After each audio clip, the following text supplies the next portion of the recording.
দর্শক স্বাগত জানাচ্ছি আরটিভি দুপুরের সংবাদে। আপনাদের সঙ্গে রয়েছি আমি আফসানা সুরাইয়া। ধর্ষকদের দৃষ্টান্তমূলক শাস্তির দাবিতে সারা দেশে বিভিন্ন শিক্ষা প্রতিষ্ঠানে প্রতিবাদ ও বিক্ষোভ কর্মসূচি পালন করছে শিক্ষার্থীরা। ধর্ষকদের দৃষ্টান্তমূলক শাস্তির ব্যবস্থা না হওয়া পর্যন্ত ঢাকা বিশ্ববিদ্যালয়ের লোক প্রশাসন বিভাগের শিক্ষার্থীরা ক্লাস ও পরীক্ষা বর্জনের ঘোষণা দিয়েছে। ধর্ষকের সর্বোচ্চ শাস্তির দাবিতে রাজশাহী বিশ্ববিদ্যালয়ের শিক্ষার্থীরা ক্লাস পরীক্ষা বর্জন করে আন্দোলনে নেমেছে। রাজশাহী ঢাকা মহাসড়ক অবরোধ করে বিক্ষোভ করে তারা। মাগুরায় শিশু ধর্ষণের বিচারসহ সকল ধর্ষকদের ফাঁসির দাবিতে রাতে ঢাকা বিশ্ববিদ্যালয়ের রাজু ভাস্কর্যে অবস্থান নেয় নারী শিক্ষার্থীরা। নারী নিপীড়নের প্রতিবাদে দেশের সব বিশ্ববিদ্যালয়ে আগামীকাল মানববন্ধন পালনের কর্মসূচি ঘোষণা করেছে ছাত্রদল। জননিরাপত্তায় ব্যর্থতার অভিযোগ এনে স্বরাষ্ট্র উপদেষ্টা মোহাম্মদ জাহাঙ্গীর আলম চৌধুরীর পদত্যাগের দাবিও উঠেছে। 10 দিন পরে যেন আমরা ভুলে না যাই, আমরা ভুলে যাওয়াতেই এরকম ভাবে ধর্ষকরা বিচারের বাইরে চলে যাচ্ছে, তারা ছাড়া পেয়ে যাচ্ছে। গ্লোবাল ইন্টারন্যাশনাল উইমেন্স ডেতে যে অ্যাকশনকে অ্যাক্সিলারেট করতে হবে, ডিসাইসিভ কোন ডিসিশন দিতে হবে এবং অ্যাকশন নিতে এত গড়িমসি কেন? আমাদের প্রতিবাদ প্রতিনিয়তই জানাতে হবে, এটা বন্ধ করা যাবে না। আমরা যখনই বন্ধ করব তোমরা মনে রাখবা এটা আবার ঘটতে থাকবে। এটা সমাজের কীট, এটা সমাজে রন্ধ্রে রন্ধ্রে ঢুকে গিয়েছে, এটা সমাজ থেকে উৎখাত করতে হবে। এই জুডিশিয়ারির নামে, লেজিসলেটিভের নামে, এক্সিকিউটিভের নামে, আপনার এই পলিসি ইমপ্লিমেন্টেশনের নামে এত প্যাচের দরকার নাই। সম্মিলিত সামরিক হাসপাতাল সিএমএইচে গিয়ে মাগুরায় ধর্ষণের শিকার শিশুটির খোঁজ খবর নিয়েছেন স্বরাষ্ট্র উপদেষ্টা অবসরপ্রাপ্ত লেফটেন্যান্ট জেনারেল মোহাম্মদ জাহাঙ্গীর আলম চৌধুরী। সকালে তিনি সিএমএইচে যান। সর্বোচ্চ চিকিৎসা সেবা নিশ্চিত করতে হাসপাতাল কর্তৃপক্ষকে নির্দেশ দেন তিনি। এ সময় সম্মিলিত সামরিক হাসপাতালের ঊর্ধ্বতন কর্মকর্তারা উপস্থিত ছিলেন।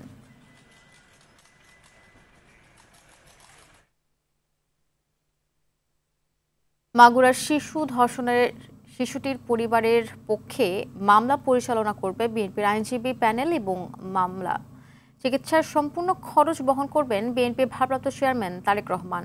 এমনটা জানিয়েছেন বিএনপির আইন বিষয়ক উপদেষ্টা ও সম্পাদক ব্যারিস্টার কায়সার কামার। দুপুরে হাইকোর্টে এনএক্স ভবনের সামনে সাংবাদিকদের কথা জানান তিনি। এই আইনগতভাবে বিএনপির পক্ষ থেকে সমস্ত আইনগত পদক্ষেপ এবং আইনি সহায়তা দেওয়ার সিদ্ধান্ত গ্রহণ করা হয়েছে এবং এই জন্য মাগুরাতে বিএনপির পক্ষ থেকে একটা আইনজীবী প্যানেলও ঘোষণা করা হয়েছে। মাগুরায় 8 বছরের শিশুর সঙ্গে যা করা হয়েছে তা পুরো মানবতার উপর ছুরিকাঘাত বলে মন্তব্য করেছেন জামায়াতে ইসলামীর আমির ডক্টর শফিকুর রহমান। ন্যায্য অধিকারের জন্য রাস্তায় নেমে শিক্ষকদের আন্দোলনও জাতির জন্য লজ্জার বলেও মন্তব্য করেন তিনি। জাতীয় প্রেস ক্লাবে আদর্শ শিক্ষক ফেডারেশন আয়োজিত শিক্ষক প্রতিনিধি সম্মেলনে যোগ দিয়ে তিনি এসব কথা বলেন। ধর্মীয় শিক্ষা ছাড়া প্রকৃত মানুষ গড়া সম্ভব নয় উল্লেখ করে শিক্ষকতা পেশাকে নেশা হিসেবে গ্রহণের তাগিদ দেন জামায়াতের আমির। গ্র্যাজুয়েশন অথবা পোস্ট গ্র্যাজুয়েশনের সেই সার্টিফিকেট আসার আগেই দুনিয়ার বহু জায়গায় ছাত্রদের কাছে কাজের অফার লেটার চলে আসে। আমরা নৈতিক শিক্ষাকে বিকশিত করে ওই শিক্ষাই আমরা এই দেশে প্রতিষ্ঠিত করবো ইনশাআল্লাহ। তাইলে মানুষগুলো আর পশু হবে না। এই সমাজে অনেক পাশবিক অনেক দৃশ্য দেখতে হয়, শুনতে হয়, হৃদয় ভেঙে টুকরা টুকরা হয়ে যায়। মাগুরায় 8 বছরের একটা শিশুর সাথে তার আপনজনেরা যে আচরণ করেছে, বিশ্বাসে ছুরিকাঘাত করে, এটা গোটা মানবতার প্রতি তারা ছুরিকাঘাত করেছে। এটি হচ্ছে পশুত্বের শিক্ষা। এই শিক্ষা থেকে বের করে এনে আমাদের দেশে আমরা দিতে চাই আল্লাহর দেওয়া মানবিক শিক্ষা। মাগুরায় ধর্ষণের শিকার শিশুটির ছবি সামাজিক যোগাযোগ মাধ্যম থেকে সরিয়ে ফেলার নির্দেশ দিয়েছে হাইকোর্ট। বিটিআরসি কর্তৃপক্ষকে দ্রুত এই নির্দেশ বাস্তবায়ন করতে বলা হয়েছে। বিচারপতি ফারা মাহবুব ও বিচারপতি দেবাশিস রায় চৌধুরী হাইকোর্ট বেঞ্চ স্বপ্রণোদিতভাবে এই আদেশ দেয়। মাগুরায় ধর্ষণের শিকার শিশুটিকে নিয়ে পত্রিকায় প্রকাশিত প্রতিবেদন আদালতের নজরে আনেন ব্যারিস্টার মাহাসিব হোসাইন। এর পরিপ্রেক্ষিতে আদালত এই আদেশ দেন।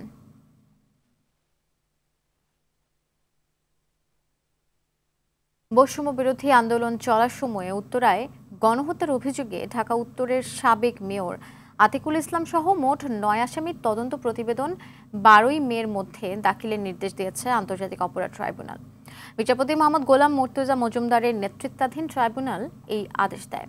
চিফ প্রসিকিউটর মোহাম্মদ তাজুল ইসলাম কথা জানিয়ে বলেন, জুলাই আগস্ট হত্যা মামলায় উত্তরা পূর্ব থানার সাবেক ওসি মুজিবুর রহমান ও উত্তরা জোনের এসি জাবেদ ইকবালকে একদিনের জন্য জিজ্ঞাসাবাদের অনুমতি দিয়েছে ট্রাইব্যুনাল। সকাল 10টায় ট্রাইব্যুনালের ঢাকা উত্তরের সাবেক মেয়র আতিকুল ইসলাম, উত্তরা পূর্ব থানা আওয়ামী লীগের শিক্ষা বিষয়ক সম্পাদক শাহিনুর মিয়া, পশ্চিম থানা আওয়ামী লীগের সভাপতি মনোয়ার ইসলাম চৌধুরী রবিন, গাজীপুর মহানগর আওয়ামী লীগের সাংগঠনিক সম্পাদক আব্দুল্লাহ আল মামুন মণ্ডল সহ 10 জনকে হাজির করা হয়। লোহার কন্টেনার দেখেন জাহাজে যায়, ঠিক ওরকম যদি আরও লম্বা করেন, অন্ধকার করে রাখেন, যে ওটা ভিতরে যা থাকে ঠিক আয়নাঘর তাই ছিল। এখন যেটা আপনি দেখছেন সেটা ছিল না, যে অনেক অনেক অনেক জঘন্য ছিল। এবং তারা সেখানে আমাকে 5 মাস রাখে হলো রিমান্ড সেল, যেখানে গ্রেড 2 টর্চার 24 ঘন্টা একজনের বন্দির উপর চালানো হতো। ওখানে 10টা সেল ছিল এবং অসহায় ব্যক্তিদেরকে কান্না যে কি টর্চার করা হতো আমি অকল্পনীয়। ত্রয়োদশ জাতীয় সংসদ নির্বাচন ঘিরে দুভাগে বিভক্ত এখন রাজনীতির মাঠ। আগামী জাতীয় সংসদ নির্বাচন প্রলম্বিত করার চেষ্টা চলছে বলে সন্দেহ করছে বিএনপি। এরই মধ্যে গণপরিষদ নির্বাচন, নতুন সংবিধান, সেকেন্ড রিপাবলিক ও জুলাই ঘোষণাপত্র ঘিরে সময়ক্ষেপণের আয়োজন করা হচ্ছে বলেও মনে করে দলটি। সরকারের উপর আস্থা হারালে সেটা হবে জাতির জন্য দুর্ভাগ্যজনক। মাইদুর রহমান রুবেল জানাচ্ছেন বিস্তারিত। সম্প্রতি দেশের বিভিন্ন স্থানে নারীর প্রতি সহিংসতা, উগ্রপন্থীদের উত্থান, চুরি, ডাকাতি, ছিনতাইয়ের ঘটনা বৃদ্ধির পেছনে আইন শৃঙ্খলা রক্ষাকারী বাহিনীর গাফিলতির পাশাপাশি আওয়ামী লীগের দোসররাও যুক্ত আছে বলে কয়েকটি ঘটনায় দেখা গেছে। এরই মধ্যে একসঙ্গে গণপরিষদ ও জাতীয় সংসদ নির্বাচন আয়োজন ইস্যুতে কোনো ধরনের জাতীয় ঐক্য হবে না বলে স্পষ্ট জানিয়ে দিয়েছেন বিএনপির স্থায়ী কমিটির সদস্য সালাউদ্দিন আহমেদ। আমাদের কথা পরিষ্কার, এখানে কোনো জাতীয় ঐক্যমত এই বিষয়ে হয়তো হবে না। রাজনৈতিক দলগুলোর আস্থা হারাতে না চাইলে একটি অবাধ ও নিরপেক্ষ নির্বাচন অন্তর্বর্তী সরকারের প্রধান লক্ষ্য হওয়া উচিত বলে মনে করেন আমির খসরু মাহমুদ চৌধুরী। এবং সেই আস্থা যদি ভেঙে যায় সেটা হবে দুঃখজনক, সেটা কেউ চায় না। এবং এই জন্য আমরা সরকারকে সমর্থন করে যাচ্ছি। আমরা আশা করব তারা সেই আস্থা হারাবে না। সেই আস্থা হারালে জাতির জন্য দুর্ভাগ্যজনক আরেকটি অবস্থার সৃষ্টি হবে। সরকারের ছাত্রদের প্রতিনিধি রেখে নতুন দল জাতীয় নাগরিক পার্টির গঠনকে সন্দেহের চোখে দেখছেন শামসুজ্জামান দুদু। এই সরকার ছাত্রদের সরকার বলে ডক্টর মোহাম্মদ ইউনূস বলেছেন। তো এই সরকার ছাত্রদের সরকার হলে ছাত্ররা যদি রাজনৈতিক দল গঠন করে তাহলে অন্য রাজনৈতিক দলের সরকার না কি এটা, যাতে বিতর্ক এড়িয়ে মানে এই সরকারকে দিয়ে ভালো কাজ করানো যায়। আমার মনে সবার এই উদ্যোগের দিকে থাকা উচিত। অন্তর্বর্তী সরকার যদি অনির্দিষ্ট মেয়াদে ক্ষমতায় থাকার চেষ্টা করে তাহলে দেশে রাজনৈতিক অস্থিরতা তৈরি হবে বলে আশঙ্কা হাফিজউদ্দিন আহমেদের।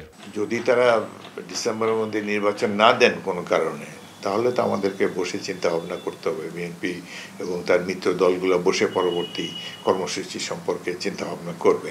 এই ডিসেম্বরের মধ্যে একটা নির্বাচন দিলে জনগণ একটা নির্বাচিত সরকার পাবে।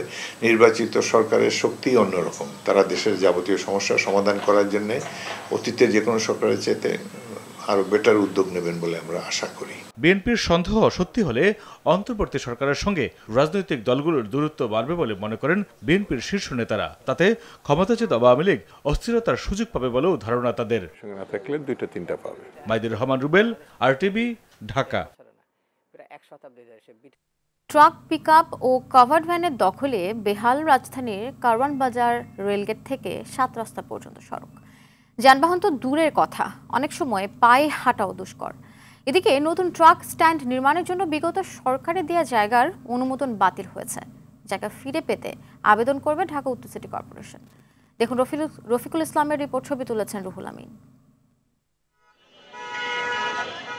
রাজধানীর কারওয়ান বাজার রেলগেট থেকে 7 রাস্তা পর্যন্ত সড়কের নাম মেয়র আনিসুল হক সড়ক। 100 ফুট প্রস্থের এ সড়কের প্রায় 70 ফুটই দখল করে আছে বিভিন্ন আকারের ট্রাক, পিকআপ আর কাভার্ড ভ্যান। ফলে নিয়মিতই লেগে থাকে যানজট। ভাই আমরা অতিষ্ঠিত, প্রতিকার না করা অবধি আমরা কোনোদিনও শান্তি পাবো না। একটা প্রাইভেট কার আর একটা বাইক গেলে পরে আর কোনো মানুষও হাঁটতে পারে না, এই অবস্থা এদিকে। শুধু সড়ক নয়, দখল হয়ে গেছে ফুটপাতও। এমন অবস্থায় একজনের বেশি দুজন একসাথে হাঁটার উপায় নেই। এই জায়গাটা যাওয়ার কথা আমার, এই জায়গাটা গাড়িতে উঠে রাখছে, আমি যাওয়া লাগলে এই ব্যাগটা বাজে, এই শার্ট ছিটিয়ে যায়। মানুষ আসতে গেলে একজন থামা লাগে, অনেক চিপা রাস্তা। চিন্তায় এসব ভয় কাজ করে একটা, যেহেতু আমরা স্কুল স্টুডেন্ট, কখনো আমরা একাই যাইতে হয়। চালকরা বলছে ট্রাক স্ট্যান্ডে জায়গা না থাকায় বাধ্য হয়ে রাস্তায় গাড়ি রাখতে হচ্ছে। আমরা বাধ্য হয়ে জায়গা রাখতেছি, আমাদের আলাদা কোনো জায়গা নেই, আমাদের মাঠ সব সময় ফুল ভর্তি থাকে। টিএনডি গেটটা যদি কোনো সরকার যদি দেয় তাহলে আমরা রাস্তা থেকে গাড়ি রাখবো না। ট্রাক কভার্ডভ্যান মালিক সমিতির সভাপতি বলছেন, বিকল্প জায়গা পেলেই সড়ক খালি হয়ে যাবে। আমরা যখন জায়গা দিবেন, জায়গা দেওয়ার পরে রাস্তা গাড়ি রাখলে গাড়ি লয়ে যাবেন, নিয়ে ডাম্পিং করবেন, কিন্তু আমরা জায়গা দেবেন, যেহেতু আমরা ট্যাক্স দিই। 2015 সালে সড়কটি দখলমুক্ত করতে উদ্যোগ নিয়েছিলেন সে সময়কার মেয়র আনিসুল হক। তার মৃত্যুর পর আবারও বেদখল হয় রাস্তাটি। ওদের জন্য বরাদ্দকৃত যেই ট্রাক স্টেশনটি সেতুর গণপূর্ত প্রথমে আমাদেরকে দিয়ে পরে আবার নিয়ে খুব দ্রুত সময়ে জায়গাটা আবার চাবো। আজকে আমরা রাজুকে জানিয়েছি, রাজুক মিটিং এটা উত্থাপন করবে এবং আমরা দেখি যে দ্রুত সম্ভব সমাধান করা যাচ্ছিল। রাজধানীর 7 রাস্তা মোড় থেকে কারওয়ানবাজার রেলগেট পর্যন্ত সড়ক দখলের এই চিত্র আজকের নতুন নয়। বিগত সময়ে রাস্তাটি দখলমুক্ত করতে নানা উদ্যোগ নেওয়া হলেও তা কোনো কাজে আসেনি। ভয়াবহ যানজট আর ছিনতাই এই সড়কের নিত্যদিনের ঘটনা। নগরবাসীর মনে একটি প্রশ্ন, কবে শেষ হবে এই ভোগান্তি? রফিকুল ইসলাম, RTV, ঢাকা। মাদারীপুরে 3 ভাইকে কুপিয়ে হত্যার ঘটনায় মামলা হয়েছে। সকালে সদর মডেল থানার 49 জনের নামে উল্লেখ করে মামলাটি করেন নিহত সাইফুলের মা সুফিয়া বেগম। এ ঘটনায় এখন পর্যন্ত 3 জনকে গ্রেপ্তার করেছে পুলিশ। মাদারীপুরের অতিরিক্ত পুলিশ সুপার জানান, খোয়াজপো ইউনিয়ন স্বেচ্ছাসেবক লীগের সাংগঠনিক সম্পাদক সাইফুল সর্দারের সঙ্গে ড্রেজার ব্যবসা নিয়ে একই এলাকার শাহজাহান খানের বিরোধ ছিল। এরই জেরে শনিবার সকালে শাহজাহান তার লোকজন নিয়ে সাইফুলের উপর হামলা করে। সাইফুলকে রক্ষায় তার বড় ভাই আতাউর সহ অন্যরা এগিয়ে আসে। এ সময় কুপিয়ে হত্যা করা হয় সাইফুল ও তার ভাই আতাউরকে। আহত হয় আরও 5 জন। হাসপাতালে নেয়ার পর মারা যায় সাইফুলের চাচাতো ভাই পলাশ সর্দার। হঠাৎ করেই পুরো চিত্র পরিবর্তন হয়ে গেছে সিরিয়ার। ক্ষমতাচ্যুত প্রেসিডেন্ট বাশার আল আসাদের অনুসারীদের সঙ্গে তুমুল সংঘাতে জড়িয়েছে সরকারি বাহিনী। গেল দুদিনে নিহতের সংখ্যা ছাড়িয়েছে 1000, যার মধ্যে 745 জন বেসামরিক, 125 জন সিরীয় নিরাপত্তা বাহিনীর সদস্য এবং 148 জন আসাদের প্রতি অনুগত যোদ্ধা। বিস্তারিত দেখুন রাকিব হাসানের রিপোর্টে। সংঘাত, সংঘর্ষ আর ধরে ধরে প্রকাশ্যে হত্যায় মেতে উঠেছে সিরিয়া। সরকারি বাহিনীর দমন অভিযানে যুক্ত হচ্ছে একের পর এক লাশ। মৃত্যুর এই মিছিল ছাড়িয়েছে 1000। বেশিরভাগ মানুষই বেসামরিক নাগরিক। দেশটির বর্তমান ইসলামপন্থী সরকারের নিরাপত্তা বাহিনী ও বন্দুকধারীরা ভূমধ্য সাগরের তীরবর্তী লাতাকিয়া প্রদেশের আলাউইত অঞ্চলে গেল কয়েকদিনে আসাদপন্থী আলাউইত সম্প্রদায়ের নারী ও শিশুসহ কয়েক শত সদস্যকে হত্যা করেছে বলে অভিযোগ উঠেছে। আলাউইত সম্প্রদায়কে লক্ষ্যবস্তু করে অন্তত 30টি গণহত্যা চালানো হয়েছে। সিরিয়ার আলাউইতদের মূল এলাকা জাবলে বানিয়াস সহ আশপাশের এলাকায় ব্যাপক হত্যাকাণ্ড সংঘটিত হচ্ছে। সামাজিক যোগাযোগ মাধ্যমে আসাদপন্থীদের হত্যা করার বেশ কিছু ভিডিও ছড়িয়ে পড়েছে। তাতে দেখা যায় কাউকে আশ্রিয়ে আশ্রিয়ে মারছে, কাউকে বা একাধিক গুলি করে লাথি মেরে ফেলে দিচ্ছে, কাউকে আবার ঢুকিয়ে ঢুকে মেরে ফেলছে সরকার বাহিনী। এর আগে আসাদ অনুসারী বা বিদ্রোহীদের অস্ত্র জমা ও আত্মসমর্পণ করার জন্য আহ্বান জানিয়েছিলেন দেশটির অন্তর্বর্তী প্রেসিডেন্ট আহমেদ আল সারা। আত্মসমর্পণ না করলে চরম মূল্য দিতে হবে বলে হুঁশিয়ারি দিয়েছিলেন তিনি। রাকিব হাসান, RTV। গাজায় যুদ্ধবিরতি ও বন্দি বিনিময় আলোচনা এগিয়ে নিতে সোমবার কাতারের রাজধানী দোহায় একটি প্রতিনিধি দল পাঠানোর কথা জানিয়েছে ইসরায়েল। যুদ্ধবিরতির দ্বিতীয় পর্বে আলোচনা শুরুর জন্য ইতিবাচক দিক রয়েছে বলে জানিয়েছে হামাস। গাজা পুনর্গঠনে মিশরের নেতৃত্বাধীন $53 বিলিয়ন পরিকল্পনার সমর্থন দিয়েছে 4টি ইউরোপীয় দেশ এবং অর্গানাইজেশন ফর ইসলামিক কোঅপারেশন। এদিকে ইসরায়েলি বাহিনীর হামলায় গাজায় নিহত হয়েছে অন্তত 2 জন এবং আহত হয়েছে 1 ডজনেরও বেশি মানুষ। দর্শক, দুপুরের সংবাদে পর্যন্তই। জেলার সংবাদ বিকেল 4:45টায় দেখার আমন্ত্রণ রইল। ধন্যবাদ সবাইকে।